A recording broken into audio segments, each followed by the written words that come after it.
ಜಾತಿ ಗಣತಿಯ ಭವಿಷ್ಯ ಏನು ಅನ್ನೋದರ ಬಗ್ಗೆ ಸರ್ಕಾರ ಇನ್ನೂ ಕೂಡ ತೀರ್ಮಾನವನ್ನು ತೆಗೆದುಕೊಂಡಿಲ್ಲ. ಈ ಮಧ್ಯೆ ಸಚಿವ ಸತೀಶ್ ಜಾರಕಿಹೊಳಿ ಮಾತನಾಡಿದ್ದಾರೆ. ಜಾತಿ ಗಣತಿ ವರದಿ ಜಾರಿ ಮಾಡೋದಕ್ಕೆ ಇನ್ನೂ 1 ವರ್ಷ ಬೇಕಾಗುತ್ತೆ. ಸ್ವೀಕಾರ ಮಾಡೋದಕ್ಕೆ 10 ವರ್ಷ ಸಮಯ ಹಿಡಿಯಿತು, ಜಾರಿ ಮಾಡೋದಕ್ಕೆ ಇನ್ನೂ 1 ವರ್ಷ ಬೇಕಾಗುತ್ತೆ ಅಂತ ಸತೀಶ್ ಜಾರಕಿಹೊಳಿ ಹೇಳ್ಕೊಂಡ್ರೆ, ಇನ್ನು ಅವರು ಮುನಿಯಪ್ಪ ಅವರ ಮನೆಗೆ ಏನು ಭೇಟಿ ಕೊಟ್ಟರು ಅದರ ಬಗ್ಗೆಯೂ ಕೂಡ ಕ್ಲಾರಿಫಿಕೇಶನ್ ಕೊಟ್ಟಿದ್ದಾರೆ.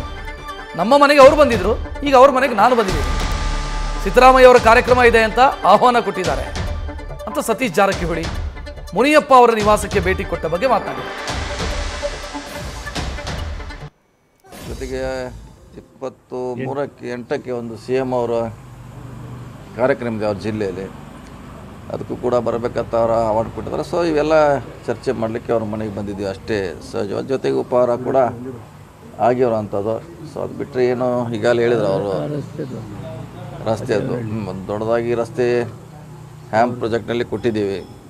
ದೇವನಹಳ್ಳಿಯಿಂದ ಕೋಲಾರ, ಮಾಲೂರಿಂದ ತಮಿಳುನಾಡು ಬಾರ್ಡರ್ವರೆಗೆ ಒಂದು ರಸ್ತೆ, ಸುಮಾರು 100ಕ್ಕಿಂತ ಹೆಚ್ಚು ಕಿಲೋಮೀಟರ್ ಒಂದು ರಸ್ತೆ ಕೂಡ ಅಲ್ಲಿ ಬರ್ತಾ ಇದೆ.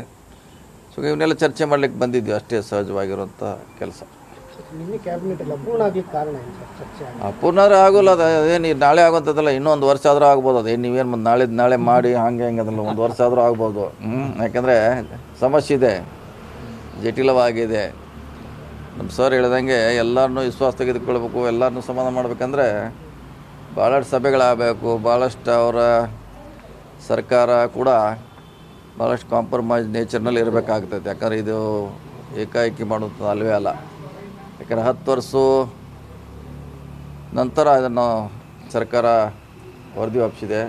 2 ವರ್ಷ ನಂತರ ನಾವು ತೆಗೆದುಕೊಂಡಿದ್ದೇವೆ. ನಮ್ಗೆ ಇನ್ನೊಂದು ಸ್ವಲ್ಪ 1 ವರ್ಷ ಚರ್ಚೆ ಆದರೂ ಏನು ಆತಂಕ ಪಡುವಂಥದ್ದು ಏನಿಲ್ಲ, ಅಂಥದ್ದು ಅರ್ಜೆಂಟು ಏನಿಲ್ಲ. ಸೊ ಭಾಳ ಸಾವಧಾನವಾಗಿ ಹೋಗ್ಬೇಕಾಗುತ್ತೆ, ಎಲ್ಲರನ್ನೂ ವಿಶ್ವಾಸ ತೆಗೆದುಕೊಳ್ಬೇಕಾಗುತ್ತೆ. ಮತ್ತು ಎಲ್ಲರ ಒಮ್ಮತದಿಂದ, ಎಲ್ಲರ ಸಹಕಾರದಿಂದ ಜಾರಿ ಮಾಡಲಿಕ್ಕೆ ಪ್ರಯತ್ನ ಮಾಡ್ತಾರೆ. ಜಟಿಲತೆಯ ಮೂಲವೇ ಅಂಕಿ ಸಂಖ್ಯೆ, ಕರೆಕ್ಟ್. ಅಂಕಿ ಸಂಖ್ಯೆ ಅಂದರೆ ಅದೇ ಅವ್ರಿಗೆ ಇಲ್ಲ ಅಂತ ಐತಲ್ಲ ಸರ್, ಸರಿಪಡಿಸಬೇಕು. ಸಮಾಜ ವೈಸು ಅಲ್ಲ, ಅವರೊಂದು ಹೇಳಿದ್ರೆ ನಮ್ಮ ಅಂಕಿಅಂಶ ಮಾಡೋರು ಬೇರೆ ರೀತಿ ಹೇಳ್ತಾರೆ. ಈಗ ಅವರಾಗೆ ಬರ್ಸಿದಾರೆ, ನಾವೇನು ಮಾಡೋ ತೀವ್ರ ಆಗ್ತಾರೆ. ಈಗ ನೀವು ಈ ಸಮಾಜದನ್ನು ಬೇರೆ ಯಾಕೆ ಮಾಡಿದ್ರಿ ಅಂತ ಬಂದ್ರೆ, ಅವ್ರಿಗೆ ನಾವು ಬರ್ಸಿದ್ವಿ, ನಮಗೇನೋ ಅದರಿಂದ ಲಾಭ ಇದೆ, ಸರ್ಕಾರದ್ದು ನೌಕರಿ ಸಿಗುತ್ತಾ. ಈಗ ಅವ್ರು ಬರ್ಸಿ ನಾವೇನು ಮಾಡೋ, ಏನು ನಾವು ಬರ್ದಿದ್ವಿ, ಅವ್ರು ಸಹಿ ಮಾಡಿದ್ದಾರೆ ನಮ್ಮ ಇದಕ್ಕೆ ಅಂತ ಅವ್ರ ವಾದ. ಸೊ ನೀವು ಹೇಳ್ದಂಗೆ ಯಾರು ಅಲ್ಲಿ ಸಹಿ ಮಾಡಿದ್ದಾರೆ ಅವರೇ ಈಗ ವಿರೋಧ ಮಾಡಲಿಕ್ಕೆ ಶುರು ಮಾಡಿದ್ದಾರೆ. ಸೊ ಮತ್ತೆ ಸಮಗ್ರ ಚರ್ಚೆ ಆಗಬೇಕು. ಸೊ ಎಲ್ಲರ ಅಭಿಪ್ರಾಯ ತಗೊಂಡು ಜಾರಿ ಮಾಡಲಿಕ್ಕೆ ಸರ್ಕಾರ ಪ್ರಯತ್ನ ಮಾಡಿದ್ರೆ ಅದ್ರಾಗ ಏನೋ ಅರ್ಜೆಂಟ್ ಏನಿಲ್ಲ.